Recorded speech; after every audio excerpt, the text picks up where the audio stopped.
ഭക്തയായ വേറോനിക്ക യേശുവിൻ്റെ തിരുമുഖം തുടയ്ക്കുന്നു. ആ രംഗത്തെ നമുക്കൊന്ന് ധ്യാനിക്കാം. വേറോനിക്ക ഒരു തൂവാലയിൽ പതിഞ്ഞ യഥാർത്ഥ മുഖം എന്നർത്ഥം. യഥാർത്ഥ ക്രിസ്തുവിൻ്റെ മുഖം ലോകത്തിൽ പതിപ്പിക്കുവാൻ നമുക്ക് ഓരോരുത്തർക്കും കഴിയണം. ക്രിസ്തുവിൻ്റെ മുഖമായി നമ്മൾ ഓരോരുത്തരും മാറണം. ഒരപ്പനെ നോക്കി അമ്മയെ നോക്കി ഈശോ മിശിഹായിക്ക് സ്തുതിയായിരിക്കട്ടെ എന്ന് മക്കൾ ചെല്ലുമ്പോൾ ഈശോയുടെ മുഖം അമ്മ കാണിക്കണം, അപ്പം കാണിക്കണം. നമ്മുടെയൊക്കെ ജീവിതത്തിൽ ക്രിസ്തുവിൻ്റെ മുഖം നമുക്ക് കാണിക്കുവാൻ കഴിയണം. വേറോനിക്കായുടെ തൂവാലയിലെ മുഖം പോലെ നമ്മുടെ ജീവിതമെന്ന തൂവാലയിൽ ക്രിസ്തുവിൻ്റെ മുഖം കാണുവാനിടയാകട്ടെ. നമ്മുടെ കുഞ്ഞുങ്ങൾ മാതാപിതാക്കളിൽ ക്രിസ്തുവിൻ്റെ മുഖം, ദൈവജനം ഒരു വൈദികനിൽ, ഒരു സന്യാസിയിൽ, സമർപ്പിത വ്യക്തിയിൽ ക്രിസ്തുവിൻ്റെ മുഖം കാണണം. സ്നേഹത്തിൻ്റെ മുഖം, കരുണയുടെ മുഖം, കൃപയുടെ മുഖം. ഒരു ഭർത്താവിൽ ഭാര്യ ക്രിസ്തുവിൻ്റെ കരുണയുടെ മുഖം നമ്മൾ കാണണം. അതാണ് ജീവിതത്തിൽ യേശുവിൻ്റെ മുഖം പതിപ്പിക്കുക എന്ന് പറയുക. ഇത് പ്രത്യേകിച്ച് കരുണയുടെ വർഷമാണ്. നമ്മുടെയൊക്കെ സംസാരത്തിൽ, പെരുമാറ്റത്തിൽ കരുണയുള്ള കർത്താവിൻ്റെ മുഖം നമ്മുടെ ജീവിതത്തിൽ നാം പതിപ്പിച്ച് കാണിക്കണം. യേശു പറയുന്നു, ഞാൻ ശാന്തശീലനും വിനീതഹൃദയനുമാണ്. എന്നിൽ നിന്ന് പഠിക്കുക, എൻ്റെ മുഖം വഹിക്കാൻ എളുപ്പമുള്ളതും എൻ്റെ ഭാരം ലഘുവുമാണ്. ജീവിതത്തിൽ യേശുവിൻ്റെ കാരുണ്യത്തിൻ്റെ മുഖം, മുറിച്ചു കൊടുക്കുന്ന മുഖം, ക്ഷമയുടെ മുഖം, സമാധാനത്തിൻ്റെ മുഖം, ഈ മുഖങ്ങൾ നമ്മളിലൂടെ ലോകം അനുഭവിക്കാൻ ഇടയാകണം. കരുണയുടെ മുഖം ലോകം തേടുന്ന ഒരു ലോകത്തിലാണ് നമ്മൾ ജീവിക്കുക. കുടുംബബന്ധങ്ങളിൽ, ഭാര്യ ഭർത്താക്കന്മാരുടെ വർത്തമാനങ്ങളിൽ ഈ കരുണയുടെ ഒരു സ്വരമുണ്ടാകണം. പരുഷമായ വാക്ക് എൻ്റെ ഭാര്യയോട് പറഞ്ഞെന്ന് വരിയിൽ സ്നേഹത്തിൻ്റെ ഭാഷ പറയാൻ ഈ ദുഃഖവെള്ളിയാഴ്ച മുതൽ നമുക്ക് സാധിക്കട്ടെ. നമ്മുടെ ജീവിതത്തിൽ ക്ഷമയുടെ വാക്കുകൾ പറയാൻ, കരുണയുടെ വാക്ക് പറയാൻ നമുക്ക് കഴിയണം. ഭരണങ്ങാനം അസീസി ധ്യാനമന്ദിരത്തിൻ്റെ ഞാൻ ചാർജായിരുന്ന കാലഘട്ടത്തിൽ ഒരു വികാരിയച്ഛൻ 30 വയസ്സുള്ള ഒരു യുവാവിനെ ധ്യാനം കൂടാൻ വേണ്ടി പറഞ്ഞയച്ചു.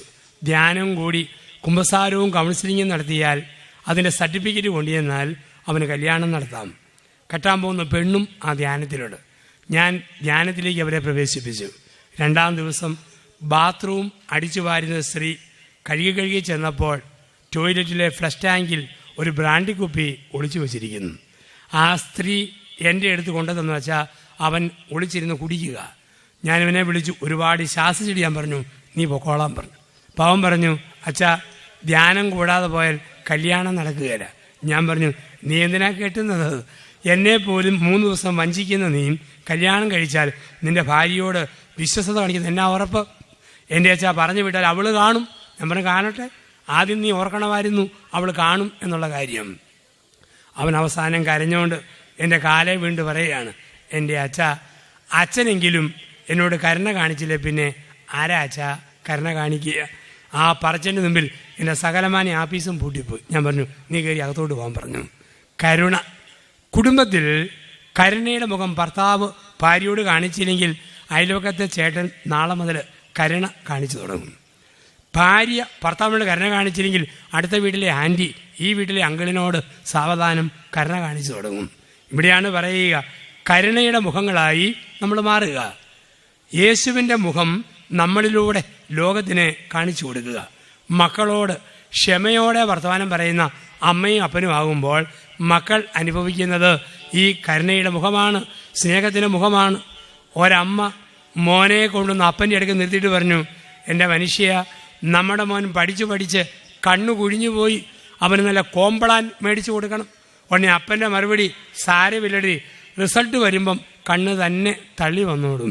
ഇത് കൂടി വാക്ക് പറയുന്ന അപ്പനുണ്ട്, അമ്മയുണ്ട്.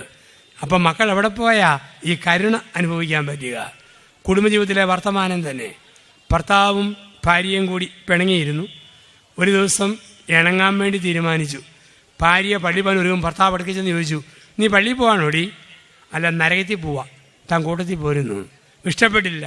അവനും അരിശം വന്നു. കൺട്രോൾ നഷ്ടപ്പെട്ടു. ഇല്ലടി, എനിക്ക് നല്ല തിരക്കാ, അവിടെ ചെല്ലുമ്പം നിൻ്റെ അപ്പനോട് എൻ്റെ അന്വേഷണം പറഞ്ഞാൽ മതി. ഇങ്ങനെയാണ് ബന്ധങ്ങൾ മുറിയുക. അപ്പം നമ്മുടെയൊക്കെ സംസാരത്തിൽ, ദാമ്പത്യ ബന്ധത്തിൽ സുഹൃത്ത് ബന്ധങ്ങളിൽ, ഇടവക ബന്ധങ്ങളിൽ, വ്യക്തിബന്ധങ്ങളിൽ കരുണയുടെ മുഖം നമുക്ക് കാണിക്കാൻ പറ്റുന്നുണ്ടോ? യേശു കരുണയായിരുന്നു. നമ്മുടെ കുർബാനയിൽ സുവിശേഷ വായനയ്ക്ക് മുമ്പ് 2 പ്രാവശ്യം പ്രാർത്ഥിക്കുന്ന പ്രാർത്ഥനയാണ്, ദൈവമായ കർത്താവേ, നിന്റെ സ്വഭാവത്തിനൊത്ത വിധം എന്നോട് കരുണ കാണിക്കണമേ. ബൈബിളിൽ ഒരു വാക്ക് പറഞ്ഞാൽ വാക്കുപോലെ സ്വഭാവം, വാക്കുപോലെ പെരുമാറ്റം. അവൻ കരുണാവാരിധിയും സ്നേഹനിധിയും എന്ന് പറഞ്ഞാൽ അവന് സ്നേഹനിധി തന്നെ, കരുണാവാരിധി തന്നെ. നമ്മളാണിന്ന് അർത്ഥമില്ലാത്ത പേരുകളും മറ്റുമൊക്കെ ഇട്ടിട്ട് പോവുക. ഒരു സ്ത്രീ വീട്ടിൽ ടാപ്പ് തിരിച്ച് ഓടിക്കുന്നു, തവിക്കണ കുത്തി ഓടിക്കുന്നു, ആന കരിമ്പും കാട്ടി കയറി പോലെ ഇളക്കി ചവിട്ട് മെതിച്ച് നടക്കുന്നു. പേരെന്ന? ശാന്തമ്മ. ഇടുന്ന പേരും സ്വഭാവവും തമ്മിൽ ഒരു ബന്ധവും വേണമെന്നില്ല. ദൈവം കരുണയാന്ന് പറഞ്ഞാൽ ആ ദൈവം കരുണ തന്നെയാണ്. ഇന്ന് വെറോനിക്ക തിരുമുഖം തുടച്ചപ്പോൾ തുവാലയിൽ ക്രിസ്തുവിൻ്റെ മുഖം പതിഞ്ഞതുപോലെ നമുക്കും ഈ ശുശ്രൂഷ കഴിഞ്ഞ് തിരിച്ചു പോകുമ്പോൾ അവൻ്റെ മുഖം ജീവിതത്തിൽ നമുക്ക് ഒപ്പിയെടുക്കാം. ജീവിതത്തിൽ ഒരു പുതിയ ആകാശം, ഒരു പുതിയ ഭൂമിയിലേക്ക് നമുക്ക് കടന്നു വരാം. കർത്താവായ യേശുവിൻ്റെ സ്വഭാവങ്ങൾ നമ്മുടെയൊക്കെ സ്വഭാവമായിട്ട് മാറട്ടെ, ജീവിതത്തിൽ സ്വഭാവമായിട്ട് മാറട്ടെ. ഒരു മനുഷ്യൻ പറഞ്ഞു, അച്ഛാ, ഒരു ധ്യാനം കൂടാൻ പോകുന്നതിന് മുമ്പ് എനിക്ക് ക്ഷിപ്രകോപമായിരുന്നു, പക്ഷേ ധ്യാനം കൂടിക്കഴിഞ്ഞപ്പോൾ എനിക്ക് ആത്മസംയമനം കിട്ടി. ധ്യാനത്തിന് മുമ്പ് എനിക്ക് കൊതിയായിരുന്നു, പക്ഷെ ഇന്ന് എനിക്ക് മിതത്വം വന്നു. പണ്ട് തോന്നുന്നൊക്കെ വിളിച്ചു പറയും, പക്ഷെ ഇന്ന് എൻ്റെ നാവിന് ഒരു നിയന്ത്രണം വന്നു. ഒരു പുതിയ മുഖം, യേശുവിൻ്റെ മുഖം, തിളങ്ങുന്ന മുഖം. പ്രിയപ്പെട്ടവരെ, നമ്മൾ ക്ഷീണമായി രോഗമായി കട്ടിലിൽ കിടക്കുന്നു. അങ്ങനെ കട്ടിലിൽ കിടന്നപ്പോൾ 33 വയസ്സുള്ള ഒരു താടിമീശക്കാരൻ്റെ ചോരയൊലിക്കുന്ന മുഖം എന്നെ ജനലിലൂടെ ഒളിഞ്ഞു നോക്കി. ആ മുഖം അന്ന് ഞാൻ ശ്രദ്ധിച്ചു. ആ മുഖം ഞാൻ ജനിച്ചു വീണ നിമിഷം എന്നെ നോക്കിയ മുഖമാണ്. പക്ഷേ അന്ന് ഒരുപാട് പേര് എന്നെ നോക്കി കൊഞ്ചിച്ചോട് പറഞ്ഞു, അപ്പൻ്റെ മൂക്ക്, അമ്മയുടെ കണ്ണ്, വല്യപ്പൻ്റെ ചെവി, വല്യമ്മയുടെ കിറി എന്നും പറഞ്ഞ് കൊഞ്ചിച്ചപ്പോൾ ആ മുഖങ്ങളെ ഞാൻ കണ്ടു. മാമോദീസായിൽ ഈ താടിമീശക്കാരൻ്റെ മുഖം എന്നെ നോക്കിയതാ. പക്ഷെ അന്ന് കുടുംബാംഗങ്ങളും ചിരിപ്പിച്ചവരും കൊഞ്ചിച്ചവരും ഒത്തിരി പേര് ആ മുഖങ്ങളിലേക്ക് നോക്കിയപ്പോൾ ഈ മുഖം കണ്ടില്ല. ആദ്യ കുർബാന സ്വീകരണത്തിന് സമ്മാന പെരുമഴയിൽ ഞാൻ കുളിച്ചു നിൽക്കുമ്പോൾ ഈ മുഖം എന്നെ നോക്കി. പക്ഷേ സമ്മാനം തന്ന ഒരുപാട് പേരുടെ മുഖങ്ങൾക്കിടയിൽ ഈ താടിമീശക്കാരൻ്റെ മുഖം ഞാൻ കണ്ടില്ല. എൻ്റെ കല്യാണത്തിൻ്റെ അന്ന് ഭർത്താവിൻ്റെ മുഖം, ഭാര്യയുടെ മുഖം, പിന്നീട് ജനിച്ച കുഞ്ഞുങ്ങളുടെ മുഖം, സമ്പത്തിൻ്റെ മുഖം, എല്ലാ മുഖങ്ങളുമുണ്ട്.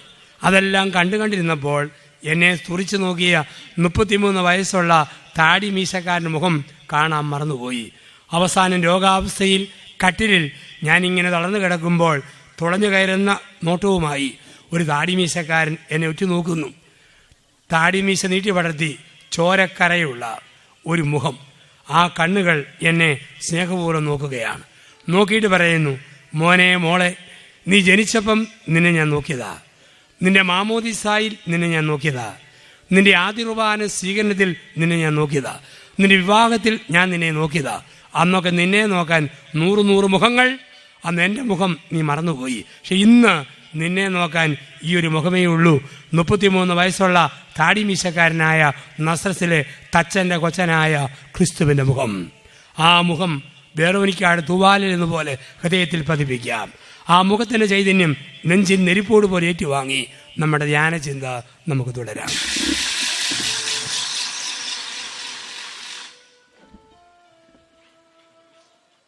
വെറോനിക്ക ഈശോയുടെ തിരുമുഖം തുടയ്ക്കുന്നു.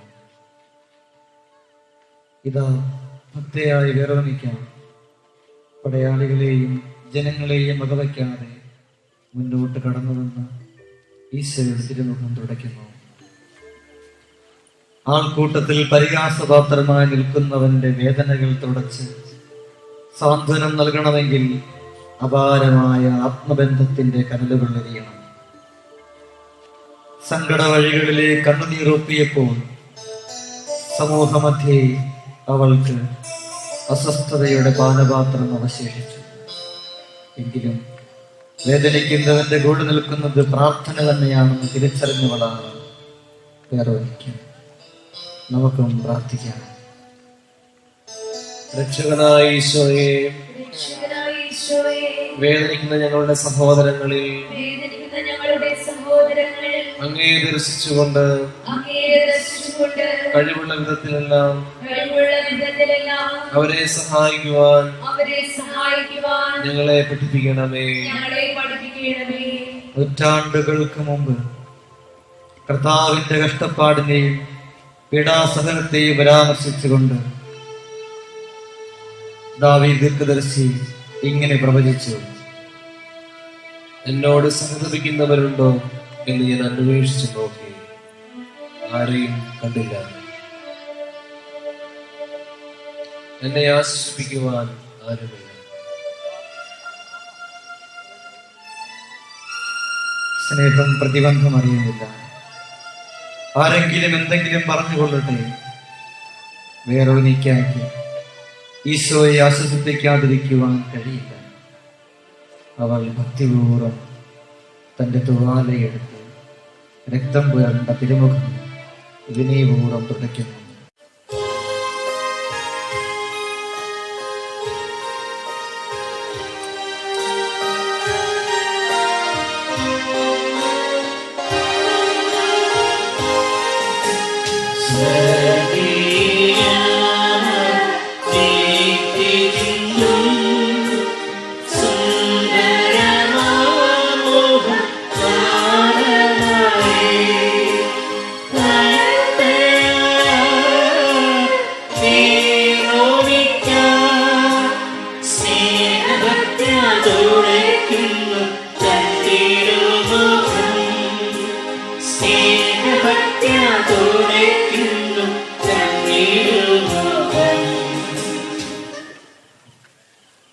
ഈശോ വേറോനിക്കായ്ക്ക് തക്കതായ പ്രതിഫലം നൽകി.